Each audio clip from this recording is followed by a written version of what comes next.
Hi, I'm Tim Ellis, and thank you for joining us for Laneway Live. Every night this week, we're coming to you from a different part of the Laneway Theatre, and tonight we're in the audience. And this is where I like to sit when we have our monthly extravaganza of magic, Slight Night. And what a coincidence, because tonight's special guest is the host and producer of Slight Night. Please welcome Nicholas J. Johnson.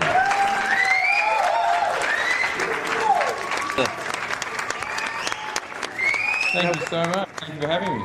Are you sitting in front of a case full of your published books? These are not all my published books, no. These are, I bought these specifically for this interview to make me look intellectual.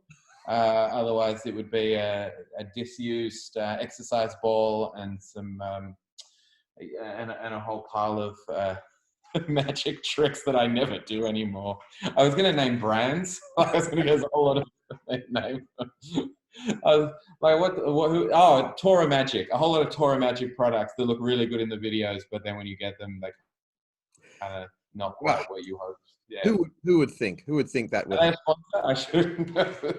Well, I've been doing a different trick every episode, and I am getting to the stage where I will be whipping out a Tora trick or two, I think. Do you know what? I think that maybe have been unfair. Of all of the magic manufacturers out there, and you're a fan of dodgy magic manufacturers. Oh yeah, love it. As you know, on the scale of China 52. What is that? What they call 52? 52 Magic, King Magic, yeah. King Magic and those guys up to top. I don't know who's top level magic producers these days. Oh, Vanishing Ink.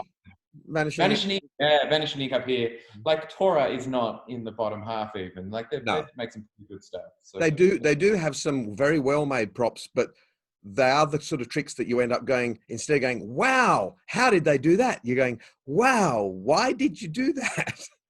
Yes, yeah, that's right. Here is a box, and it's got a radio in it, but it's with a CD player, and here's a carton of milk that turns into a pig. Yeah, no, I totally get that. Yeah. But it is creative. I think the one thing that people forget about is that magic is the most abstract of all art forms. I don't know whether that is true. I think that magic is ridiculous. And I think it's nonsensical, but I don't think it's abstract. I think magic requires you to have a real sense of the literal world in which you live, and then you kind of break the rules of that literal world. Whereas if something is abstract, it's more kind of operating on an emotional level. So I would disagree with that, and I think we should go outside now and have a fight about it. Well, I will meet you outside once this quarantine is over. I'll see you in 6 months' time. By which time cooler heads will have prevailed, and we'll all agree. So speaking of your books, you published several very successful books. I know because I bought them, and I very rarely buy books, but I bought yours, Fast and Loose and Chasing the Ace, both fantastic stories, and I hope one day to see them on the big screen. Yeah, well, Chasing the Ace was written after I watched every single con artist movie in the world. Like I just wanted to watch all of them. And then became deeply cynical once I sort of figured out the tropes and structure and went, oh wait, they're all the same. They're not surprising. I think I watched every episode of the BBC series Hustle in the space of like a week, and just went, got really cynical about the difference between what happens in the movies and what happens in real life, and thought, what would happen if you had someone who was obsessed with the con artist in the movies and they met the real con artist, and what would happen to them. But now I've sort of gotten it out of my system, and I love all those movies again. I've rediscovered my love of all the classic con artist films. But your new book is like a junior con artist story.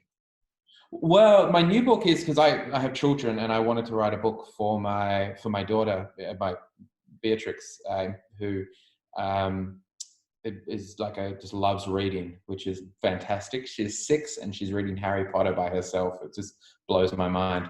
And so I wanted to write her a book, and I wrote it, and it's dedicated to her. But then when it was finished, I kind of felt like I'd actually written a book for my parents, because it's actually, basically it is the 100% true story of how I became Tricky Nick the Magician. And the book I actually have, look at this, there we go. This this isn't the actual cover. This is the uncorrected proof. This is what they send out to the reviewers. And the first lines of the book are, never trust anything a magician tells you. They're liars, all of them, big ones. Just watch magicians when they're on stage. There's nothing up my sleeves, they'll say. Then they'll roll them up just to prove that it's true. And you'll lean in really close and you'll swear that there's nothing there, but there is. And then it just goes on to talk about how magicians are liars and you shouldn't trust them. So it's like, it really is just a book about how magicians shouldn't be trusted, and leaves the kids wondering whether the story is actually true or not. And unfortunately, the coronavirus has put paid to your big release date. Well, yeah, I mean, it's as far as corona, things that have, as far as things that have happened in my life because of the coronavirus, the fact the book's been put off for a few months is a pretty low down on the list. I know. Of stuff, like that's just, it'll come out at a different time of year, and that, I think that's better than trying to, rush it into the shops now when there's no one in the shops. So I'd rather they waited. You'll be doing those book launches by yourself. Yeah, just me sitting alone in a hazmat suit. Yeah. With the disinfected pen. Anyone? Yeah, I did hear, and I don't know if this is true, that paper is something that coronavirus doesn't stick to very well. But I don't know if that's true or not. I feel like that might just be the propaganda from booksellers. Well, that apparently it sticks to cardboard for a few days, but I don't know why paper would be different. Yeah, that's right. Yeah, I'm not sure. I think it's lies. Lies spread by the publishers. I think if you watch a magic show, coronavirus actually moves away from you. What about playing cards though? And the cards is to the cards, yeah. It can't stick on because you shuffle so fast, it just can't hang on. That's right. Well, we had a show planned at the Laneway Theatre, Slight Night, that was going to happen we ended up cancelling it. But we were sitting there as the magicians going, what do we do? Can we say pick a card, any card? Can we, can you bring someone up on to sit next to you? Like what? We're still at that stage of where, well, you can be in the same room as people, but you should be distant from them. And it just became this very bizarre discussion of what is and isn't, safe. Can you do French kiss? Sorry? Can you do French kiss? The answer to that is no. No, you can't, and you shouldn't do it. It's like the kiss, the horrible like kiss on the cheek, kiss on the mouth gag. That joke is so we've talked about this before, but that joke is so offensive and so common that cruise ships have put out a letter to performers saying don't do that joke in particular. And you work on cruise ships, there is a lot of pretty like borderline offensive material is okay. The stories I've heard. They're more flexible than if you do a corporate gig. You can get away with a lot more on a cruise ship because people are loose. They're out to have a good time, and they've had a few drinks. They're a different age group, and they're from a different era where political correctness wasn't that big a deal. But you do corporate, half the stuff you do on cruise ships you can't do. Yeah, is there a thing and where you have these guys who do cruise ships all year round, and then they get off the ship and then they try and do the same material, in a corporate setting or in a theater setting, and they just bomb because they don't understand the There's a lot of cruise ship guys who just do cruise ships, and they complain they don't have any work on land, but they're always on the cruise ship, so people forget about them. And then there's also other people. I remember one guy who was doing a tour in Japan. He did like a Japanese resort for 6 months. And in Japan, to get the good reactions, he'd be doing his magic and going, oh, yeah, yeah, ooh. So when he came back to Melbourne, he did the same thing, and oh, and everyone's like, what is going on here? What is it? There's a performer I know who was already fairly I'd say edgy. He would giggle and feel guilty for laughing. And then he went and did cruise ships for a couple of years. And then I saw him again, and it was just amazing the stuff he was saying, and couldn't understand why people were getting offended, and couldn't understand that, that kind of thing. But I have to admit, I am always surprised what people find offensive and what they don't find offensive. like to me, like I'm always worried about offending people. And so I'm often maybe a little bit too, actually, no, that's not true.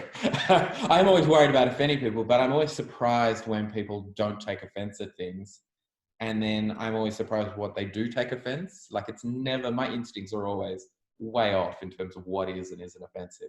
Well, So buy my new children's book. yes, exactly. But what I love about your style, though, I've seen you so many times at the Catchpenny Club, Variety Collective, Slight Night, the comedy events that we have for Magic Festival. I've seen you get up there and do, stand up and work the crowd, and you seem to deliberately lose them just so you can win them back again.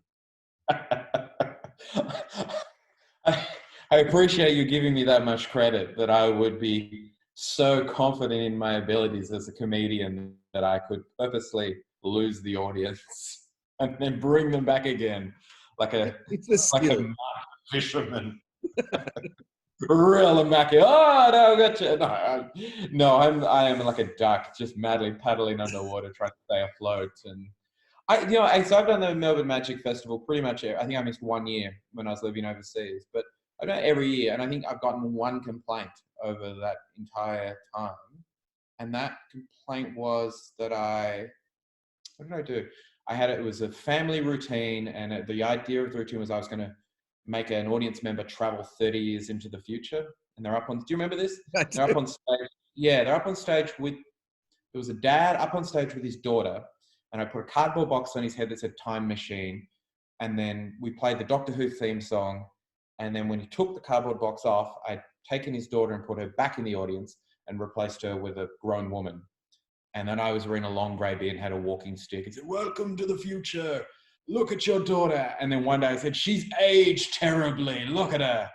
And I got a complaint, not from the woman, but just from someone in the audience who felt bad. That's it. That's my complaint. So I'm doing okay. I think that's pretty good. I think it's pretty good. Now, getting back to the chat. Yeah, sorry. I wanted to ask you about some of the stuff that's going on right now in this very weird situation. Now, obviously, you are going through the same situation that all the magicians are doing, which is all your shows vanish. Slight Night vanished. All your corporate gigs, all the other shows have disappeared. You do have, what I would say is a benefit that you are an author as well, so you can spend the time. I don't think you probably have the time because you've got a family to look after, but you can spend the time writing your next book or doing something else that will help to bring some income in. But what are you doing at the moment? Not a lot, to be honest. What happened? So all my gigs disappeared, and so I went, great. I'm going to focus on promotion for the book, and started working on publicity. And then the publisher said, "Look, it's ridiculous to be doing that, this work." And then that disappeared, and I said, "That's okay. I'm doing some work with State Library Victoria on an exhibition for them. I've got a whole lot of got a whole lot of resources at home. I'll do research." That disappeared. And so it's just no matter what I try, every time I try and do something, it's sort of getting knocked straight back down again. So I've been basically hanging out with my kids and enjoying their company, which is really fun, and just watching all the incredible stuff that people are producing and online. I'm kind of having a forced sabbatical from magic at the moment, I guess. But I love the fact that you've also taken the time to create a new podcast. I mean, everyone knows you from SCAMAPALOOZA. SCAMAPALOOZA sort of vanished as well. I guess that's on hiatus. But now you've got a brand new, completely different podcast, which I love. So SCAMAPALOOZA was me interviewing law enforcement experts, con artists, psychologists, authors, filmmakers about deception and why people get scammed and why we get fooled. And I did that for 2 years, and then found it harder and harder to get guests. And I spent a very long time trying to get one particular guest, and then they bailed at the last minute, and it was just like, oh. And so I took a little break, and then it just never came back. And so now I'm started a new podcast, which is about as far away from that as you can possibly imagine. It's 15 minutes long, and I sit down with my daughter, who is 6, and we come up with an idea for a story, and then we go away and we write the story. And then the second half of the podcast is I basically, we read the story and do the voices, and so it's called Tales from the Top Bunk.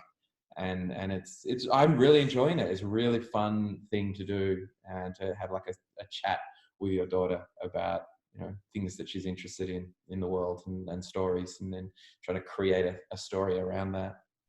And knowing you, it's going to end up being another book series.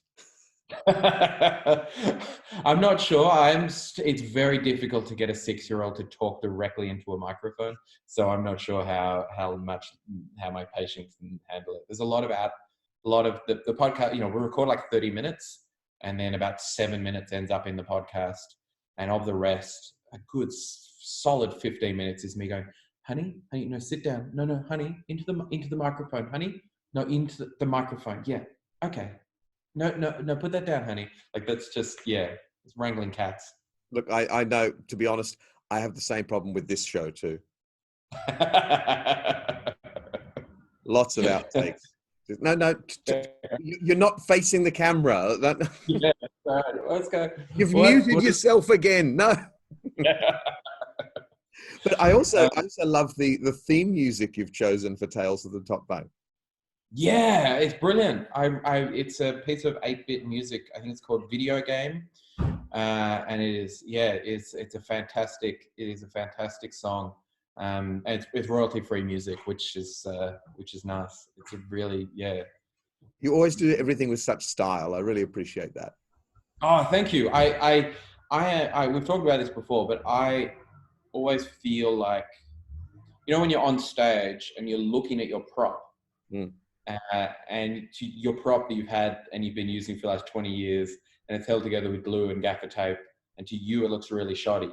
But then you watch a video of yourself on stage and you realize that from a distance, you know, or from someone else's perspective, it looks professional and slick.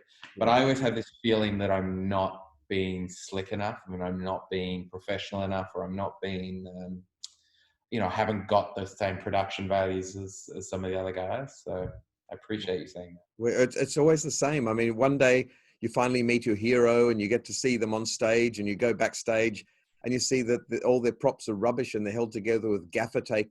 Yeah. Yes. And you're like, why was I trying so hard? Yeah, that's right. Yeah.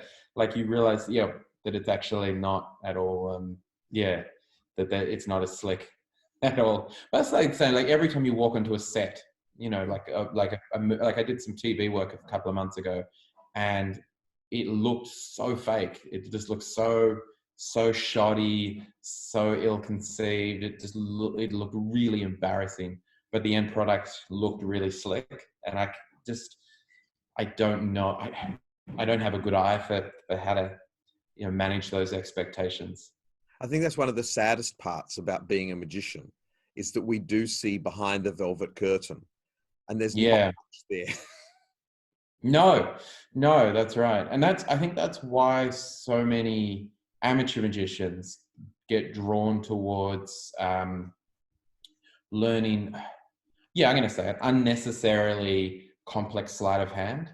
You know, like they're learning 52 minute subtleties on a double lift, and it's because they're kind of looking for some kind of mysterious secret. They want a magic trick, you know, to learn the secret of magic, to be like the final chapter of a mystery novel where you know, the big twist where, I can't believe it, it's so amazing and so incredible. And then a lot of the time when you learn the secret or perform the secret, it's pretty disappointing. And you can't put the genie back in the bottle. Except for Tenyo tricks. Yes. Oh, Tenyo tricks. Yes. Where the method is better than the trick. It's always better than the trick.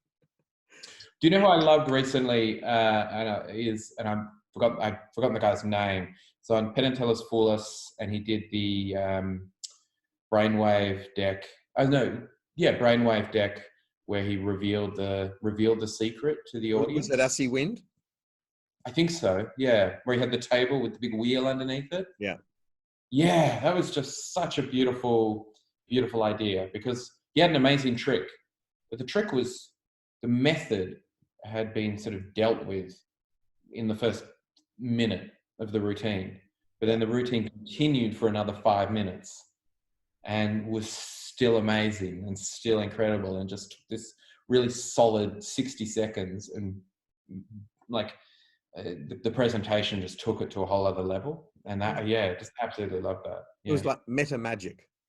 Yeah, it was. And it, a lot of magicians say we bullshit with a sort of presentations where we say things like, we say, psychologists often say, or it was, I believe it was first said by Plato that, and then they say, so my goal today is to really, explore, is to give you the emotion, and, like we're just filling time. Whereas it felt like he was really trying to create something beyond magic. And I really think he succeeded. I loved it.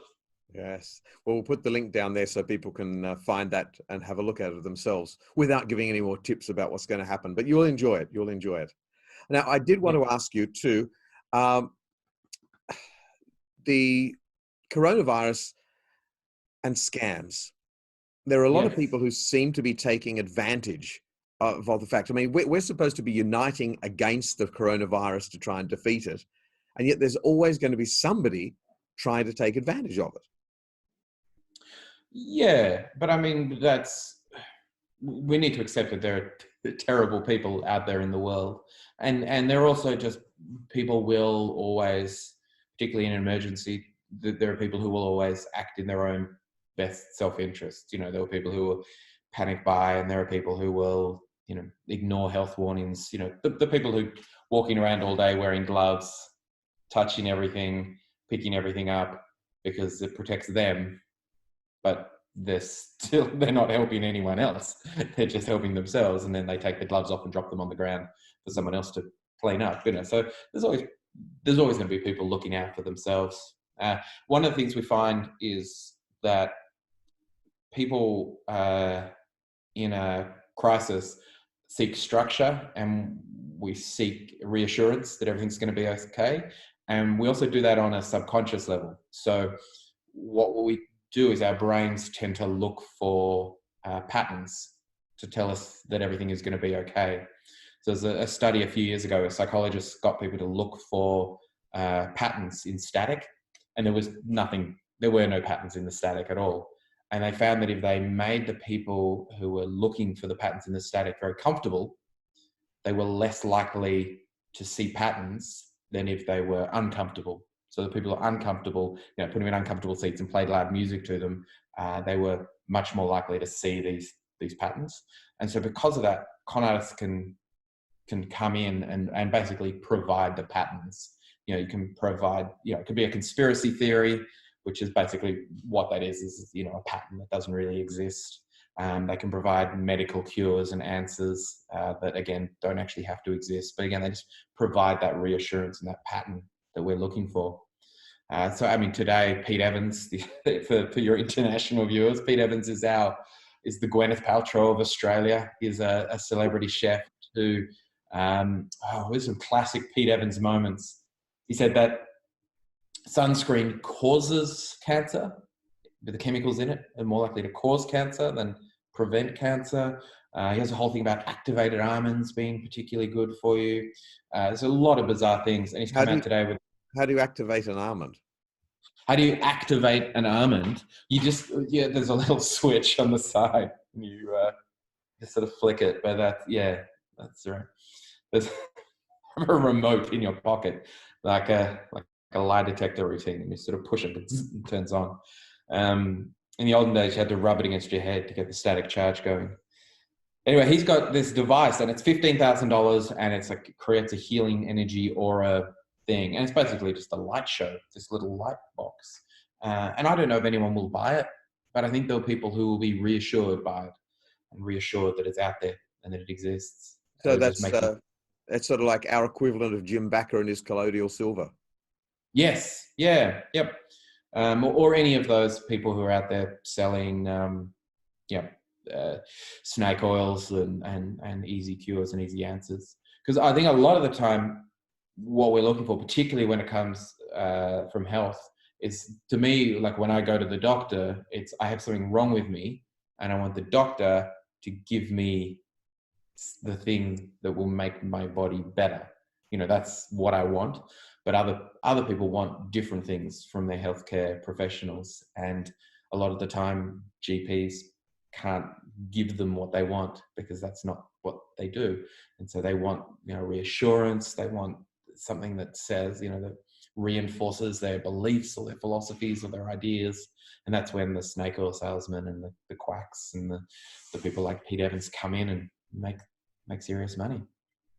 So, as the honest con man, do you have some advice for ourselves, obviously, so we can avoid being scammed, but more importantly, for our friends, so we can give our friends a bit of a warning? Because I know a lot of people, especially on Facebook and social media, are circulating lots of different memes and lots of different theories. You know, 5G is actually causing the coronavirus and all these things that are very easily debunked, but people don't seem to want to listen to logic. Well, people, you can't argue someone out of a belief using logic if they didn't use logic to get that belief in the first case. So arguing with people doesn't help. I found that the most successful way that I found, first thing is don't assume that you can change people's minds, because you find yourself just going down a rabbit hole of arguing with people and trying to twist them back. I've tried various techniques since this has started, and what I had the most success with is sending people a message going, "Hey, I don't even know this, but that was actually debunked by here.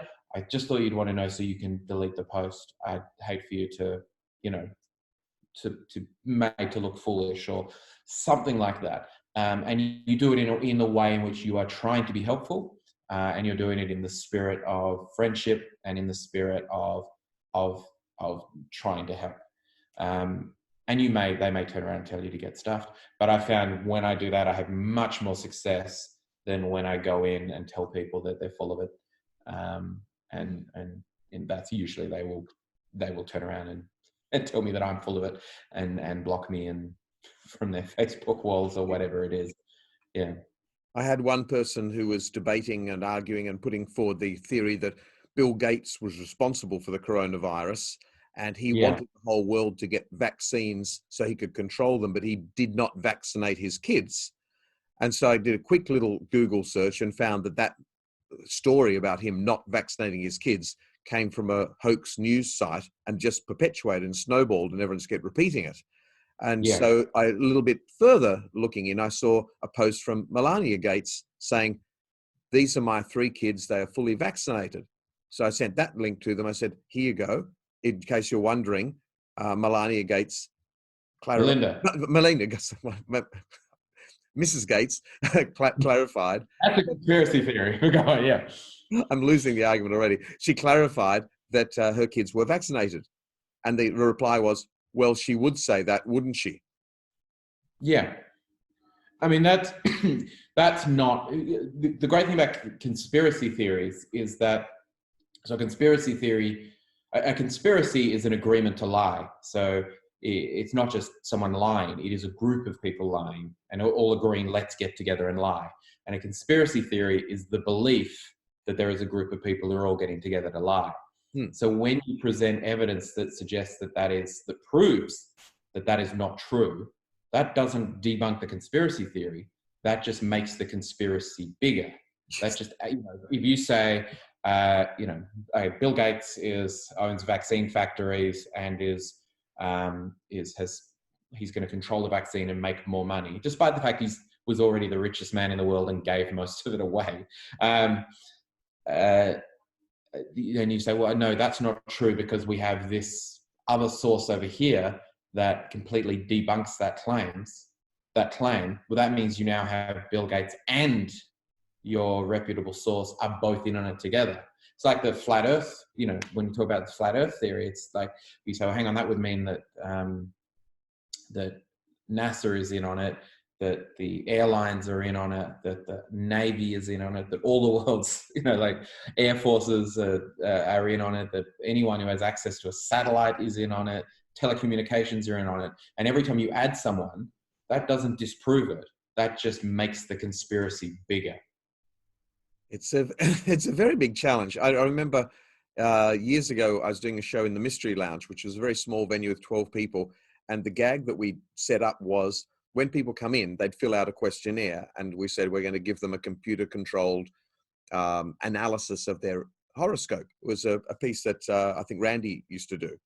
So everyone sat down. At the end of the show, we gave them their horoscope readout and said, rate it. Is it accurate? Is it 8 out of 10 or 9 out of 10? And they're all like, yeah, wow, this is really spot on. This is me. This is 8 out of 10. We said, okay, hand it to the person next to you. And they all discovered they've all got the exact same horoscope. And a lady came up to me afterwards and said, oh, that was so good. Now I know that horoscopes are real. Are not real, except for my guy. He's the real thing. Yeah. Yeah. Just because you show that it's possible to fake these things, it just shows you fakes exist. It doesn't show you that the other person, the other thing's fixed. There is also this principle they call the G.I. Joe effect.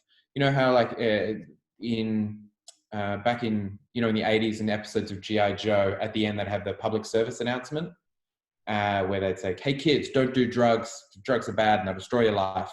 And it would end with G.I. Joe saying, now you know, and knowing is half the battle. Now I know. And knowing is half the battle. G.I. Joe! And this idea of the G.I. Joe effect, or the G.I. Joe fallacy, is the idea that we assume that just because we have information, that means we're not going to fall for something, or that we're going to, just because we know something, it doesn't mean that we're not still going to be a victim for that. Like I got, books back here on deception and scams, but that doesn't make me less likely to be scammed just because I'm aware of all of this information. Just giving people information and having them know it isn't enough to actually change their behavior.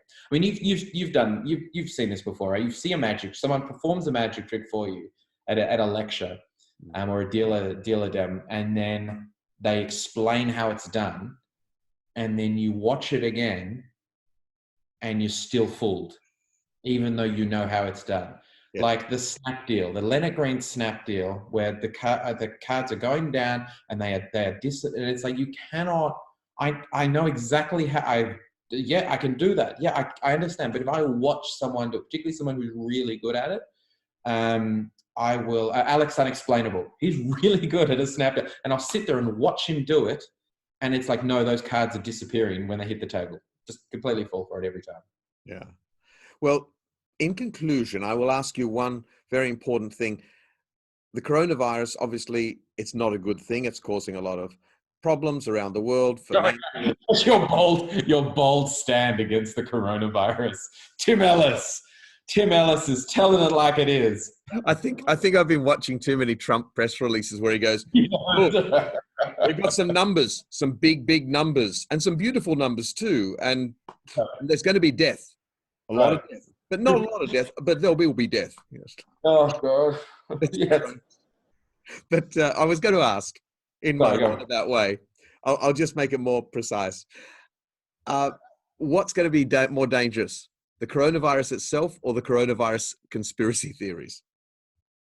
I'm going to tell you the best thing that any critical thinker or skeptic can say to that question, which is, I do not know. I am not an expert, and I am not the person that you should ask that question to.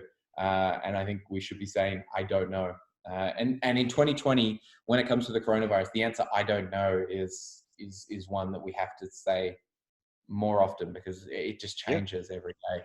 The person to ask, the person who, and this is someone to follow, is obviously Vyom Sharma, who is an actual GP, an actual doctor, can offer great advice. But also there's a guy called Carl T. Bergstrom, who he's on Twitter as CT_Bergstrom.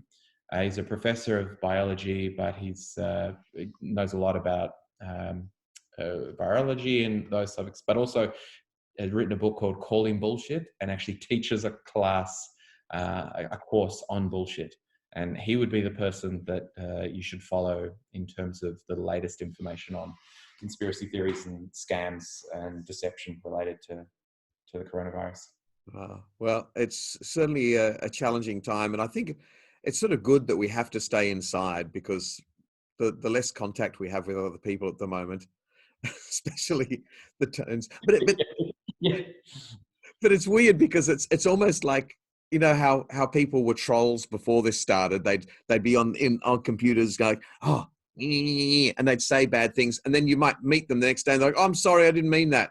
But now they know you're not going to meet them for at least 6 months.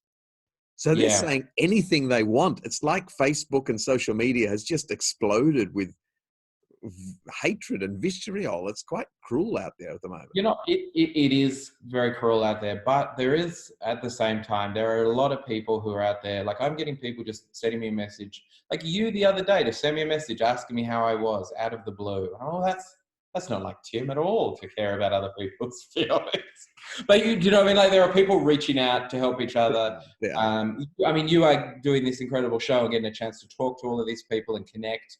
There are incredible magicians out there doing their, you know, like live shows. Dom Chambers has got his scraps thing he's doing. Like, there's so many people doing incredible stuff in these at the moment as well. Yeah. So we can't be pessimistic. It's true. Yeah, I mean, I am trying to focus on the positive, and it is the negative does creep in a little bit from time to time, but it is a time. You're right. We do need to support each other. And my favorite story, a friend of ours, I won't say his name in case he's embarrassed by it, but he lives in a caravan. He's got no money. He's a wonderful performer, but he called me up and he said, oh, the government's just going to give me $750. I don't really need it. Do you know of a performer who's having trouble? Because I'd like to give it to them. Yeah, and then I said, look, to be honest, you really do need it yourself. He said, I could give someone $100 a fortnight. I can't give much more than that. But if you know someone who needs it, just let me know and I'll do it. I can do it anonymously. And I was just like, there are still good people out there. And I think, you know, there's a lot of people who are suffering and they're having it hard and very, very challenged at the moment. And like you said, you know, reach out to people who are out there and just see if everybody's okay. Yeah, I think that at the moment, that's, for a lot of us, that's all we can do. Because it is even for introverts like me who are sitting there going, I get to stay at home for 6 months and just not talk to anybody. Woohoo! You know what, the hardest, this is 100% true. The hardest thing for me about what is happening, this is just in my personal, like, for me personally, throughout this entire thing, is having to come to terms with the fact with how easily I have given up all of these things that were supposedly so important to me, all of these gigs and events and financial opportunities and you know, events I was supposed to be performing at, and I've given them up and I'm not missing it at all. So that's a real, I'm going to have to think about that a lot. It really is like we're having a reset. It's like the world's going, you know what, all this stuff you're doing and running about, is it really that important? And a lot of people are starting to go, no. And I think on the other side of this, we are going to have a very different world. I hope so, yeah. On that note, I'm going to say goodbye and thank you so much for spending some time chatting with me.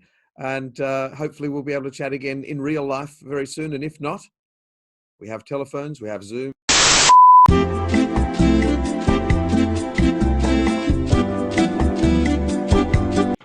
Do you see? This is the government. We know too much. The government is here. It's the Chinese Communist Party working together with Bill Gates have bought out Zoom in order to shut this show down. We're through the looking glass here, Tim.